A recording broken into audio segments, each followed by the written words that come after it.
vamos a comenzar la clase de membresía. Next Sunday we will start a membership class. So quiero animarles, hermano, a que todos los que van a tomar esta clase, que vengan, también la vamos a tener en el comedor a las 9:30. ¿Para quién es esta clase? Esta clase es para todos aquellos que son cristianos y no se han bautizado. Y creemos que el bautismo es, como hemos dicho siempre, es la manera primordial en la que nosotros nos identificamos con Cristo. So, quiero animarte a que, si tú eres cristiano, si tú has nacido de nuevo, toma esta clase para que te bautices y puedas ser miembro de la iglesia. Y esta clase también es para aquellos que son cristianos, que han nacido de nuevo, que son bautizados, pero que no son miembros de la iglesia. Si usted está en una de estas categorías, esta clase es para usted. Quiero animarte a que usted venga, participe en la clase, aprenda, e incluso si usted no entra en ninguna de esas categorías, de todas maneras quiere venir y aprender y ver de qué se trata la membresía de la iglesia, también está invitado para que venga. Yo quiero decir algo, hermano, tomar un tiempo para explicar públicamente algo importante acerca de esta clase. El hecho de que tomemos la clase, el hecho de que usted tome la clase, no significa que usted necesariamente se va a ser miembro de la iglesia. Y yo siempre quiero hacer esta aclaración, porque cuando se toma la clase, hermano, pueden pasar una de tres cosas al final. Puede pasar, hermano, que usted me diga: pastor, no estoy listo para bautizarme o ser miembro de la iglesia. Y si esa es tu situación, es entendible y no pasa nada. De todas maneras, la clase te benefició porque aprendiste. O puede pasar que usted me diga: pastor, estoy listo para bautizarme y ser miembro de la iglesia, y como pastor, hermano, yo creo que sí, que por tu testimonio creo que estás listo para ser miembro de la iglesia, para bautizarte y ser miembro de la iglesia. O puede que también usted me diga al final: pastor, quiero bautizarme y hacerme miembro de la iglesia, y yo al final yo le digo: hermano, ¿sabes qué? Vamos a esperar un tiempo más, quizás no estás listo todavía, y vamos a estar trabajando si ese es su caso, vamos a estar trabajando con usted en ese sentido. Quiero hacer esto, hermano, porque aclarar esto para que todos podamos entender cómo funciona la clase de membresía. El hecho de que la tomes no significa ni que te vas a ser miembro obligatoriamente, no estás obligado a serte miembro de la iglesia, solamente es para que puedas entender de qué se trata nuestra iglesia, qué creemos, cómo funcionamos, por qué hacemos lo que hacemos, para que todos, hermanos, podamos servir, ¿verdad? Y podamos estar en la misma página. Amén, hermano. Yo sí quiero enfatizar esto. Si usted es cristiano, if you are a believer, you need to be baptized. And if you are a believer, you need to be member of the local church. Si tú eres cristiano, tú necesitas bautizarte.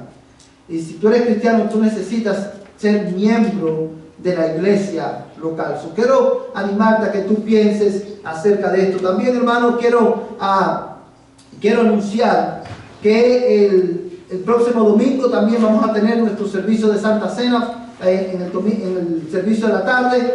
El día 16 vamos a tener, hermano, la reunión de líderes a las 7 de la noche. Son todos los líderes, hermano, pónganlo en su agenda para que podamos estar aquí y participar de esta reunión. Vamos a estar discutiendo asuntos importantes de la vida de la iglesia. Quiero animarte a que lo pongas en tu calendario y que vengas a la reunión. Y el último anuncio que quiero enfatizar, hermano, en esta mañana es que el día 29 de este mes, que es el último domingo, hermano, de enero, vamos a tener la celebración del aniversario de nuestra iglesia. Quiero animarte a que tú ores por esta celebración. Hermanos, la razón por la cual celebramos el aniversario de la iglesia no es para decir cuán extraordinarios somos nosotros, sino más bien para celebrar la grandeza, la fidelidad de Dios para con nosotros y para con este pueblo a través de los años.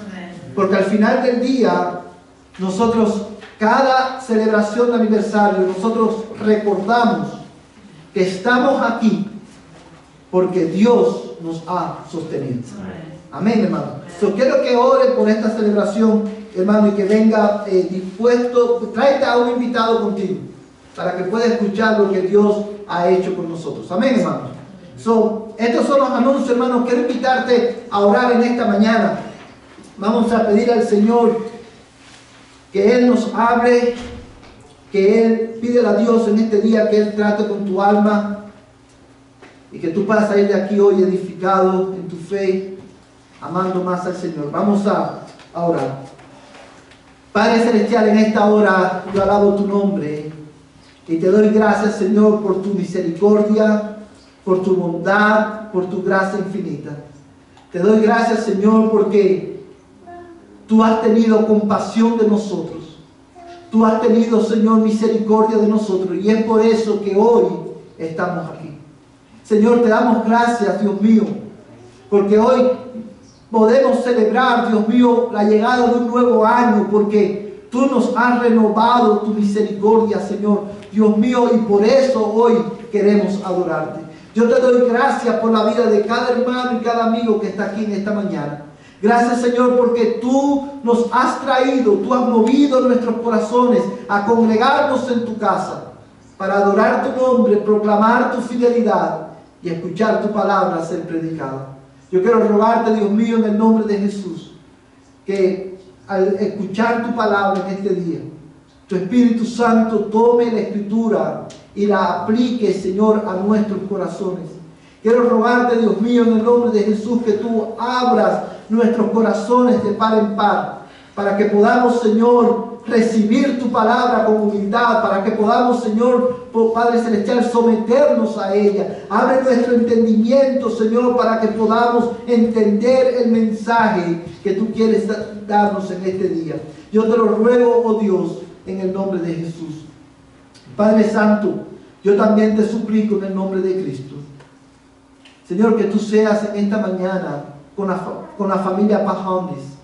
Señor, mira que ellos han perdido un ser querido. Yo quiero rogarte que tu Espíritu Santo, por medio de tu palabra, la palabra que ellos ya han escuchado, traigas consolación, Señor, a sus vidas. Padre, en tus manos los encomiendo, para que tu reino, Señor, venga a ellos y tú hagas en ellos tu voluntad, así como tú la haces en el cielo. Señor, ayúdame a mí a predicar tu palabra, Señor, con poder en esta mañana. Ayúdame, Señor, a predicar tu palabra con claridad. Te lo ruego, oh Dios, en el nombre de Cristo. Amén y amén. Amados hermanos, en esta mañana vamos a enfocar nuestra atención en Hebreos capítulo 11 y vamos a estar mirando específicamente los versículos 24 al 29. Hermanos, en una ocasión la Biblia dice que Jesús estaba enseñando a sus discípulos acerca de la naturaleza del reino de Dios. Y dice la Biblia, hermano, que Jesús en lo que estaba enseñándoles, los enseñó a través de parábolas, a través de historias que Jesús hacía para ilustrar estas verdades que Él quería transmitir. Y una de esas parábolas que Él les enseñó tenía que ver, amados hermanos, con el valor y la naturaleza del reino. Y Él les dijo de esta manera: el reino de los cielos también es semejante a un mercader que busca perlas finas, y al encontrar una perla de gran valor, fue y vendió todo lo que tenía y la compró. Y esta es una parábola, hermano, que es bien corta, pero enseña, ilustra el incomparable valor de Cristo y de su reino sobre todas las cosas. De la misma manera, amados hermanos, que este hombre al encontrar la perla, esta perla de gran precio, y vendió todo lo que tenía para comprarla, de esa misma manera, cuando los ojos de los hombres son abiertos por la fe al incomparable valor de Cristo, el hombre llega, hermanos, naturalmente a la conclusión de que Cristo es más valioso. No solamente que los bienes de este mundo, sino también más valioso aún que nuestra propia vida. Y el pasaje que hoy nos ocupa, hermano, nos ilustra también esta gran verdad. Nos enseña no solamente acerca del incomparable valor de Cristo, sino también qué es lo que implica, ¿verdad?, escoger a Cristo sobre todas las cosas.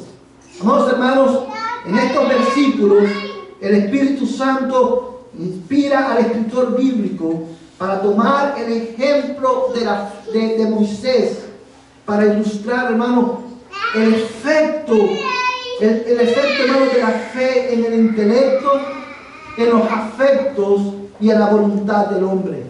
Hoy, basados, hermano, en estos versículos, quiero predicarles un mensaje titulado Moisés, un ejemplo de la fe que escoge lo mejor. Moisés, un ejemplo de la fe que escoge lo mejor. Y esta es la verdad central que yo quiero demostrarles a ustedes en esta mañana. Esta es la verdad central que quiero demostrarles, que quiero dejar plasmado en la mente de cada uno de ustedes en lo que comenzamos un nuevo año. Es este, hermano: la autenticidad de nuestra fe se hace evidente en las decisiones que tomamos. Y esa es la verdad, hermano, que une estos versículos que vamos a estar considerando en esta mañana. La autenticidad de nuestra fe se hace evidente en las decisiones que tomamos. En otras palabras, hermanos, la manera en que nosotros tomamos decisiones, no es todas nuestras decisiones dan testimonio de cuán bíblica, cuán auténtica es nuestra fe, ¿verdad? Y es por eso, hermano, por esta razón que todos los que estamos aquí en esta mañana debemos prestar atención al mensaje de estos versículos. Porque lo que vamos a aprender hoy, las verdades que vamos a aprender hoy, nos van a servir como una regla, como el test, hermano, la prueba para que nos va a ayudar a medir nuestra fe. ¿Cuán auténtica es nuestra fe? Yo creo que todos los que estamos aquí podemos estar de acuerdo en lo siguiente. Todo el mundo, o la mayoría de las personas, aún en este tiempo en que vivimos, la mayoría de las personas dicen tener ¿qué cosa? Fe. Muchos dicen tener fe. De hecho, hermano, incluso en iglesias donde no se proclama el evangelio, iglesias donde quizás hay muchas personas, las personas que van a esa iglesia van a la iglesia, ¿por qué? Porque dicen tener fe. Pero la pregunta que nosotros debemos responder no es cuán auténtica o cuán bíblica es nuestra fe. Porque la fe, aunque es un don espiritual, hermano, se hace visible en las decisiones que nosotros tomamos en la vida. No solamente se hace visible, no solamente se hace evidente en la manera en que nos relacionamos con Dios, sino también en las decisiones que tomamos en nuestro diario vivir. Y es ahí, hermano, esta es la verdad que quiero demostrarles en esta mañana. Quiero que leas conmigo nuevamente el versículo 24 y vamos a leer verso 24 al 26. Dice la palabra de Dios: por la fe Moisés, cuando era ya grande, rehusó ser llamado hijo de la hija de Faraón, escogiendo antes ser maltratado con el pueblo de Dios que gozar de los placeres temporales del pecado, considerando como mayores riquezas el oprobio de Cristo que los tesoros de Egipto, porque tenía la mirada puesta en la recompensa. Lo primero, amados hermanos, que quiero considerar con ustedes en esta mañana, la primera razón por la cual creemos que la autenticidad de nuestra fe se hace evidente en las decisiones que tomamos, es porque estos versículos que acabamos de leer nos enseñan que la fe bíblica, la fe auténtica, escoge a Cristo la mejor posesión. La fe bíblica escoge a Cristo la mejor posesión. Y quiero, hermano, que mires esta verdad en los versos que acabamos de leer. Hermanos, quiero que prestes atención a la manera en la que el versículo 24 comienza. Dice el verso 24, por la fe Moisés, cuando era ya grande. Y esta expresión, hermano, nosotros la podemos leer rápidamente y podemos perder de vista fácilmente la importancia que tiene esa simple declaración. Pero por la fe Moisés, cuando era ya grande. La razón por la cual esta expresión es tan importante es porque pone en contexto todas las decisiones que Moisés toma, que el autor a los hebreos nos describe en los versículos que le siguen. Cuando Moisés era grande, esta declaración, hermano, implica, nos enseña, ilustra que Moisés a este punto era ¿qué cosa?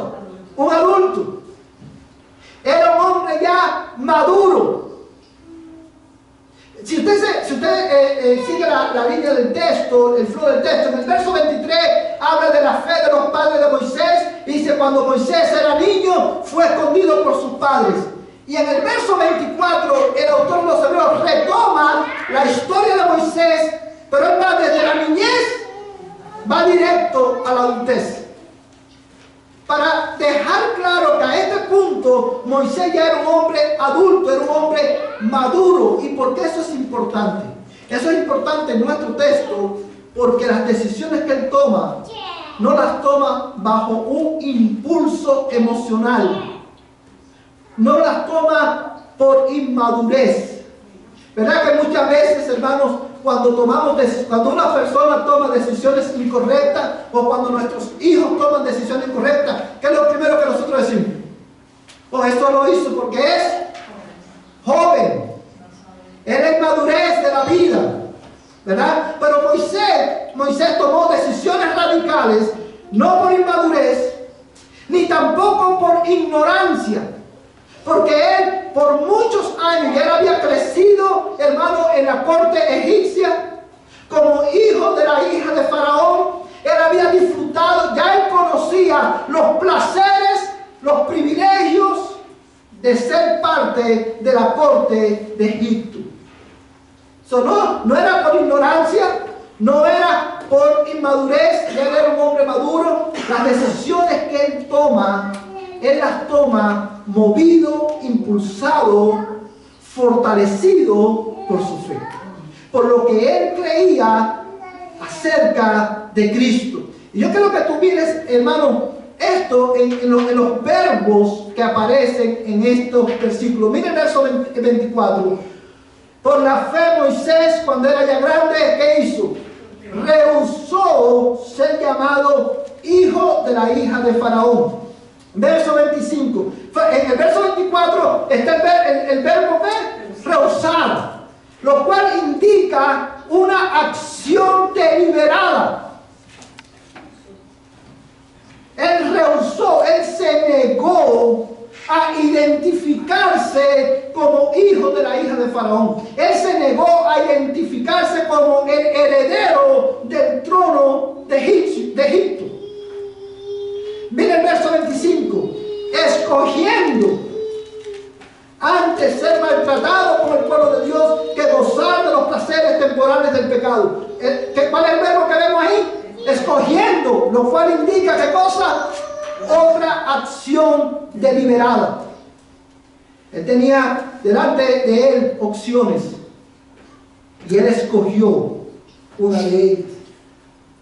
Y dice el verso 26, considerando como mayores riquezas el oprobio de Cristo que los tesoros de los egipcios, porque tenía la mirada puesta, ¿a dónde? En la recompensa. Mira en el verso 26 el verbo considerando.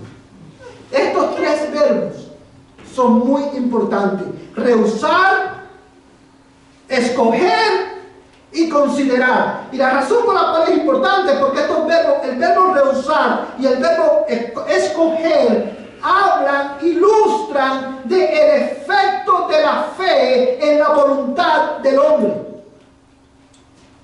Cuando antes de que Cristo nos salvara, nuestra voluntad, hermano, era esclava del pecado. Antes de que Cristo nos salvara, dice la Biblia que el hombre natural es esclavo del pecado. Cuando Cristo viene a la vida de un hombre y Él te hace nacer de nuevo y Él abre tus ojos por la fe a la realidad de quién es Dios, Dios hace libre tu voluntad. Y entonces el hombre puede, una vez que puede escoger y decir, yo escojo a Cristo. ¿Verdad? Es el efecto de la fe. Solamente el hombre puede escoger y puede decir, yo quiero seguir a Cristo cuando Dios le da, ¿qué cosa? Fe. Porque la fe tiene un impacto en la voluntad del hombre. Y en el verso 26, el verso considerar, habla del impacto de la fe, ¿dónde? En el intelecto del hombre. Una vez más, cuando tus ojos son abiertos, tu intelecto es abierto y tú puedes ver y comprender la grandeza, la superioridad de Cristo sobre todas las cosas. La fe te va a llevar a escoger a Cristo como la mayor posesión. La fe te va a llevar a renunciar a todo lo demás por Cristo. Eso es lo que, hermano, la parábola de la perla de gran precio ilustra. Este hombre, que era mercader de perlas, cuando el perla encuentra la perla de gran precio, vendió todo lo que tenía para comprar esta sola perla. Porque él entendía que esta sola tenía más valor que todas las que él tenía. De la misma manera pasa con la fe. Y esto lo vemos en la vida de Moisés. Moisés, amados hermanos, por la fe escogió lo mejor. Escogió a Cristo. Amados hermanos, la fe te lleva a identificarte con Cristo. Hermano, la fe te lleva a identificarte, te lleva a escoger, identificarte con Cristo sobre los privilegios de este mundo. Yo creo que esto se te quede en la mente, hermano. La fe bíblica escoge lo mejor porque te va a llevar, te va a impulsar a escoger, identificarte con Cristo sobre todos los privilegios de este mundo. Y esto lo vemos, hermano, en el verso 24, precisamente, cuando dice que Moisés rehusó ser llamado, ¿qué cosa? Hijo de la hija de Faraón. Hermanos, usted se imagina qué privilegio era ese. Vamos a ponerlo de esta manera. Moisés era un inmigrante en Egipto. Él no era egipcio. Sus padres no eran egipcios. Sus padres eran hebreos. Y por la obra de la providencia de Dios, y porque Dios tenía un plan con Moisés, Moisés llega a Egipto en una canasta. Cuando era niño, lo echaron en el río, lo dejaron en el río y para que lo recogieran, y lo recogió quien la hija del faraón, lo cual no era casualidad, eso era parte del plan de Dios. Y crece en Egipto. Es educado con la educación de los egipcios, hermanos, que en el tiempo de Egipto, en aquel tiempo, Egipto era una potencia mundial. Fue instruido en la religión de Egipto, en la cultura de Egipto. Hermano, él era el heredero del trono egipcio. Porque cuando Faraón muriera, ¿quién usted cree que iba a ser el sucesor de Faraón? El hijo de la hija del Faraón. Y a todos estos privilegios Moisés renunció por identificarse con Cristo. Y usted se preguntará, pastor, ¿cómo usted ve que de esa verdad? Bueno, si usted se fija, en el verso 25 dice, escogiendo antes ser, ¿qué cosa? Maltratado con el pueblo de Dios que gozar de los placeres temporales del pecado. Cuando él dice la Biblia que rehúsa y rehúsa ser llamado hijo de la hija de Faraón, rehúsa identificarse como egipcio para identificarse con el pueblo de Dios en su sufrimiento. Está hablando, hermanos, de que Moisés toma esa decisión por la fe, ¿verdad? Porque él escogió identificarse con Cristo, porque al identificarte con el pueblo de Dios, él se estaba identificando con el Dios de ese pueblo. ¿Sí lo puede ver, hermano? ¿Sí lo puede ver? Hermano, dice el verso 25, escogiendo antes ser maltratado. Él se identificó con el sufrimiento del pueblo de Dios, porque por la fe él había escogido a Cristo. Como la mayor, él prefirió sufrir con el pueblo de Dios por causa de Cristo, que gozar de los deleites temporales, de los privilegios temporales que le podía ofrecer identificarse con la corte romana, con la corte egipcia. Mira cómo esta verdad, hermano, el apóstol Pablo nos las enseña también.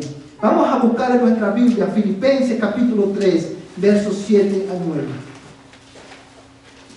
Filipenses capítulo 3.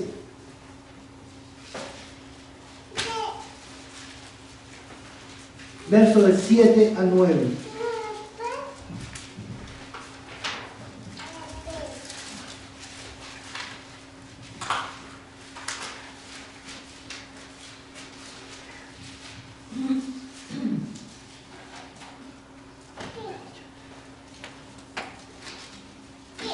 Amén.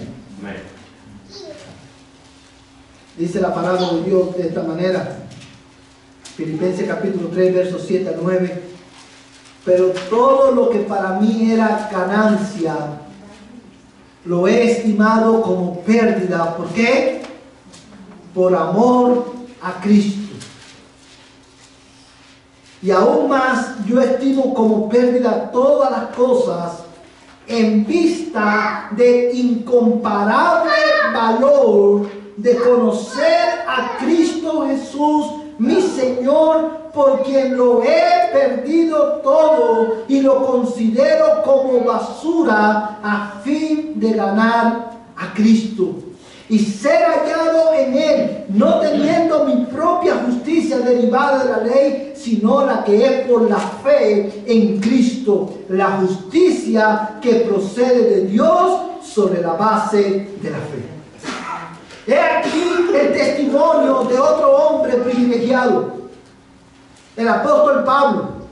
Dice, hermano, si usted lee el contexto de estos versículos, usted se va a dar cuenta, hermano, de todos los privilegios que Pablo tenía. Para que usted tenga una idea, hermano, en el verso 4 dice, aunque yo mismo podría confiar también en la carne, si algún otro cree tener motivo para confiar en la carne, yo mucho más, circuncidado el 8º día del linaje de Israel, de la tribu de Benjamín, hebreo de hebreo, en cuanto a la ley, fariseo. Hermano, Pablo pertenecía a uno de los grupos religiosos más renombrados de su tiempo. Fíjate cómo dice, hebreo de hebreo, circuncidado al 8º día. Dice, hermano, el verso 6, en cuanto al celo perseguidor de la iglesia, en cuanto a la justicia de la ley, hallado irreprensible. Estas eran cosas, hermano, que le daban a Pablo una gran posición entre sus contemporáneos. Pablo no era solamente un hombre respetado, sino que Pablo también era un hombre temido. Y dice Pablo, amados hermanos, en el verso 7, pero todo lo que para mí era ganancia, lo he estimado como ¿qué? Como pérdida por amor a Cristo. Cuando sus ojos, Dios le dio fe, y sus ojos fueron abiertos, y su entendimiento fue abierto, y pudo comprender la grandeza de Cristo, Pablo escogió lo mejor, escogió a Cristo. Escogió la justicia que procede de Dios por la fe sobre la justicia de la ley. Dice, hermano, y me llama la atención, me encanta cómo él dice en el verso 8, y aún más yo estimo como pérdida todas las cosas en vista del incomparable valor de conocer a Cristo Jesús, mi Señor, por quien lo he perdido todo y lo considero como basura a fin de ganar a Cristo. Para ilustrar esta verdad, Pablo tenía delante de él, en una balanza, el mundo y con todos sus privilegios en un lado y a Cristo en el otro. Y la balanza de Pablo por la fe se inclinó ¿a dónde? A Cristo. Porque para él todo lo demás era ¿qué cosa? Basura. No, es una palabra fuerte. Pablo, al igual que Moisés, por la fe escogió lo mejor. Por la fe él escogió identificarse con Cristo. Y esta es una verdad que marca la vida de todos los creyentes. Si tú quieres saber cuán auténtica es tu fe, he aquí la regla. La fe te lleva a escoger lo mejor, a renunciar a los privilegios del mundo, a los privilegios de la cultura, a los placeres de este mundo, renuncias a ellos por causa de ¿quién? De Cristo, porque por la fe llegas a la conclusión de que no hay nada más valioso que conocer a Cristo y de estar en Cristo. Él viene a ser la pasión de tu alma. Él viene a ser el motor que impulsa tu vida. Él viene a ser el eje alrededor del cual gira toda tu vida. Y todo lo demás viene a ser basura.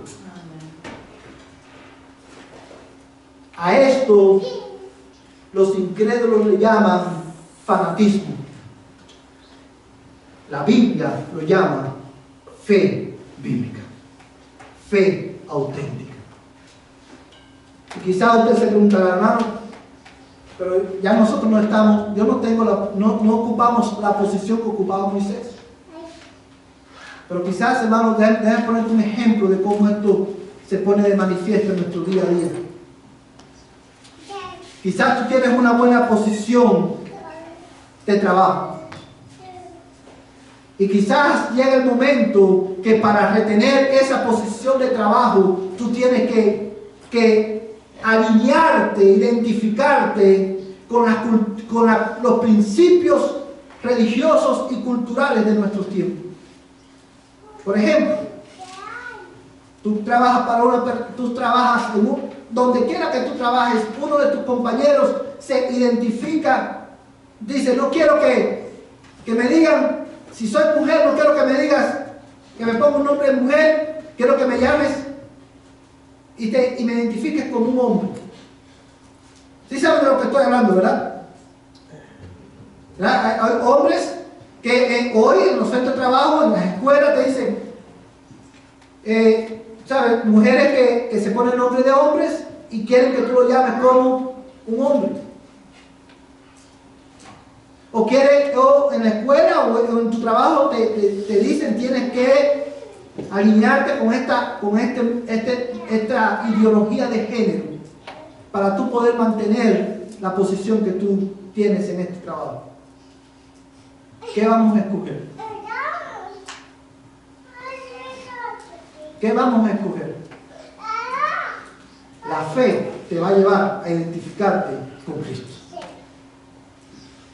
La fe te va a llevar a identificarte con Cristo, afirmando los principios, las verdades fundamentales que la palabra de Dios te enseña.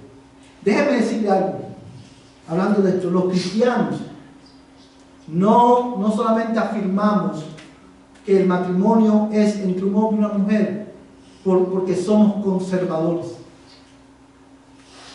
No lo afirmamos porque fue lo que nos enseñaron nuestros padres.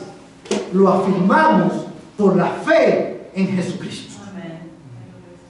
Es lo que dice la Biblia. Y cuando yo estoy en una posición en que yo puedo perder mi posición privilegiada en mi trabajo, ¿sabe? Está en riesgo y depende de que yo me alinee o no con estos principios. La fe te va a llevar ¿a qué? A alinearte, a identificarte con Cristo. ¿Sí lo puedes ver, hermano? Este es un ejemplo. Quizás tú en tu familia eres una persona privilegiada, eres una persona que toda tu familia gira alrededor de ti. Pero por causa de Cristo, tú empiezas a ver que te dicen, hermano, yo conozco cristianos que le han dicho, si tú sigues en la fe, olvídate que somos tu familia. La fe auténtica, bíblica, te va a llevar a escoger a Cristo sobre el privilegio de la aceptación de tu familia. Porque la fe siempre escoge lo mejor.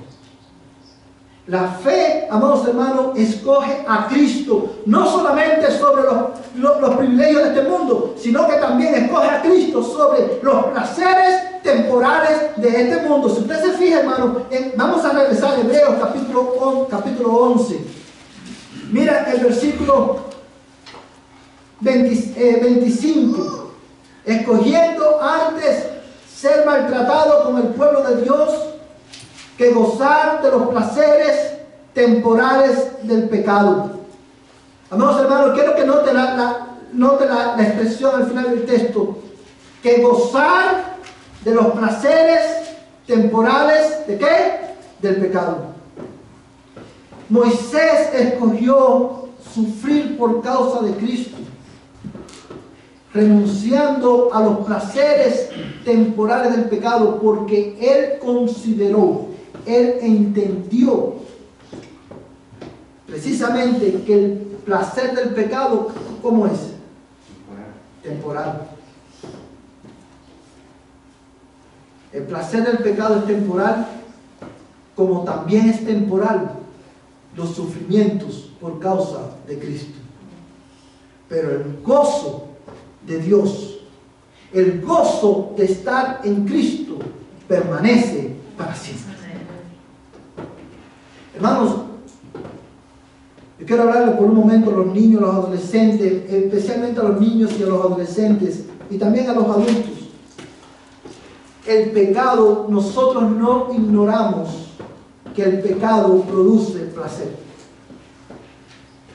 El pecado produce placer. En el momento en que tú pecas, eso te da, ¿qué cosa? Placer. En el momento en que tú dices una mentira, eso te proporciona el placer de evitar temporalmente las consecuencias de tus actos. ¿Verdad? Por eso que decimos mentira, porque queremos evitar ser sorprendidos en algo malo que hicimos o ser descubiertos. Y eso en el momento, cuando tú dices una mentira, eso te da, ¿qué cosa? Placer. Cuando nos entregamos a los placeres de este mundo, a los placeres sexuales fuera del matrimonio, eso en el momento te da, ¿qué cosa? Placer. Hermanos y amigos, adolescentes, niños, el pecado sí te va a dar placer. Pero el placer del pecado es temporal.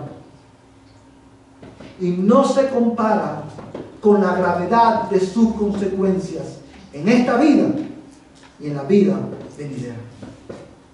Cuando por la fe nuestros ojos son abiertos a esa realidad, y cuando por la fe nuestros ojos son abiertos a que Cristo es la fuente inagotable de gozo en nuestras almas, entonces la fe te va a llevar a renunciar al pecado y escoger a Cristo.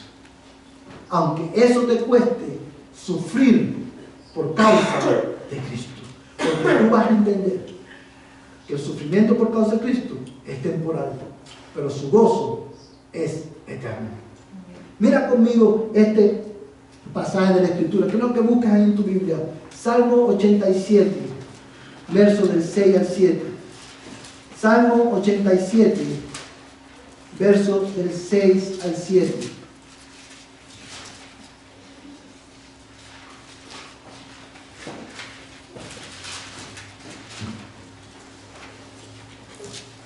Amén.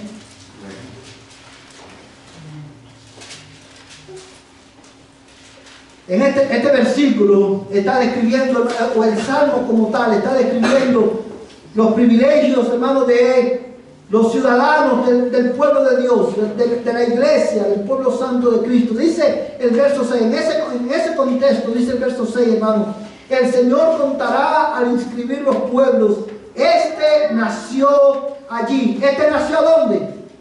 En Sion, en el pueblo de Dios. Está haciendo una referencia, ¿qué, hermano? Al nuevo nacimiento.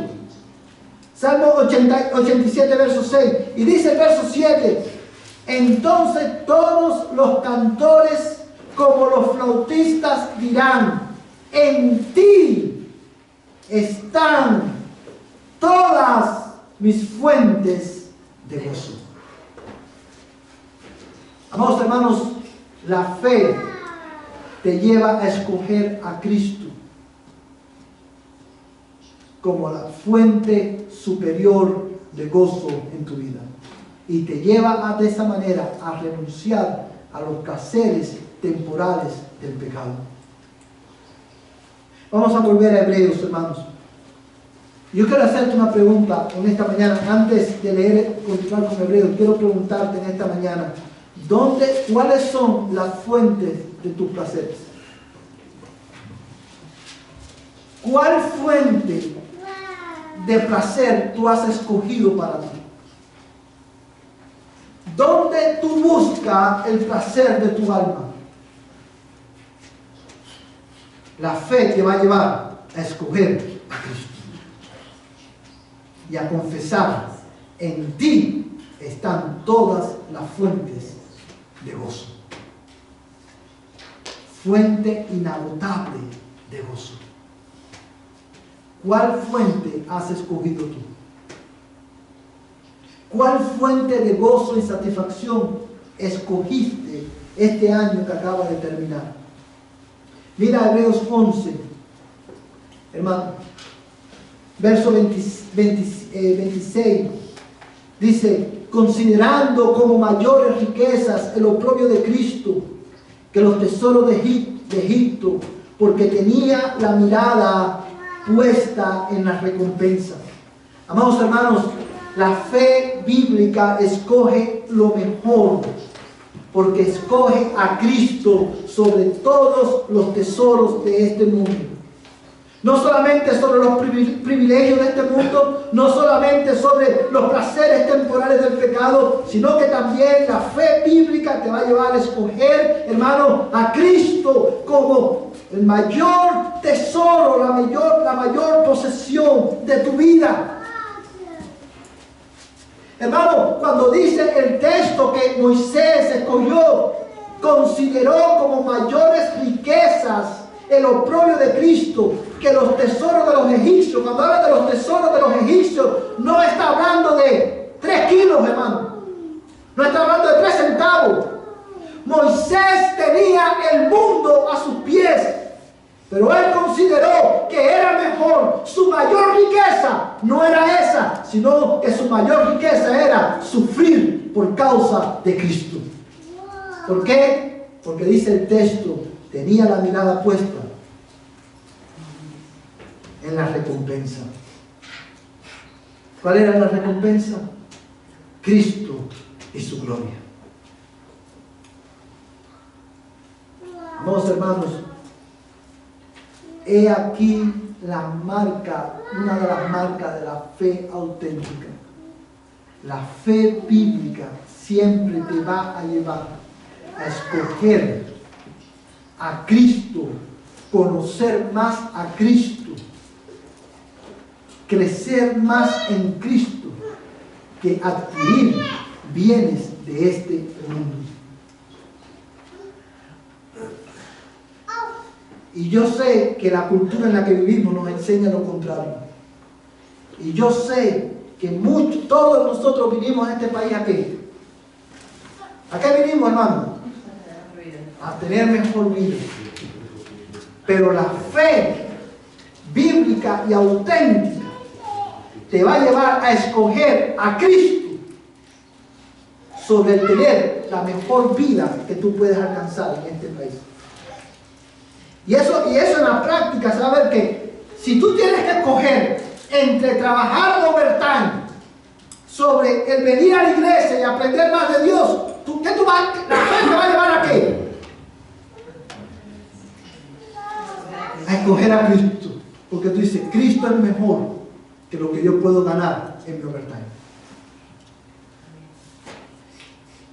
Poseer a Cristo, tener a Cristo es mejor que alcanzar los sueños y las metas que yo me he propuesto en este mundo. Porque al igual que los placeres del pecado, todo en este mundo es temporal, pero Cristo permanece para siempre. Amén, hermanos. La fe bíblica escoge a Cristo, la mejor posesión. Domingo que viene vamos a continuar con este tema, hermanos. Pero quiero terminar en esta mañana invitándote a que tú cierres tus ojos ahí donde estás. Vamos a orar. Yo quiero que tú medites en esta pregunta.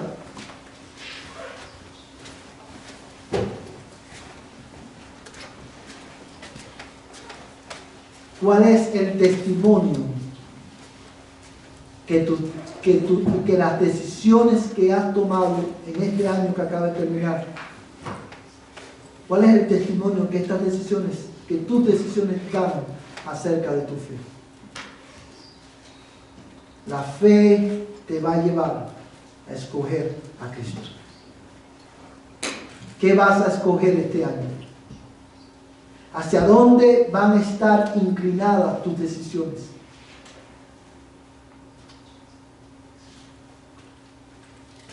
Quiero darte un minuto para que tú ahí donde tú estás, ahí orando, ores al Señor. Y tú le pidas a Dios, Señor, renueva mi fe.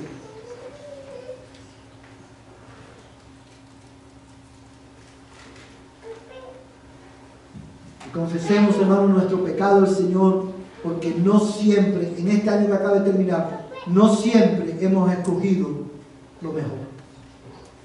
No siempre hemos escogido a Cristo.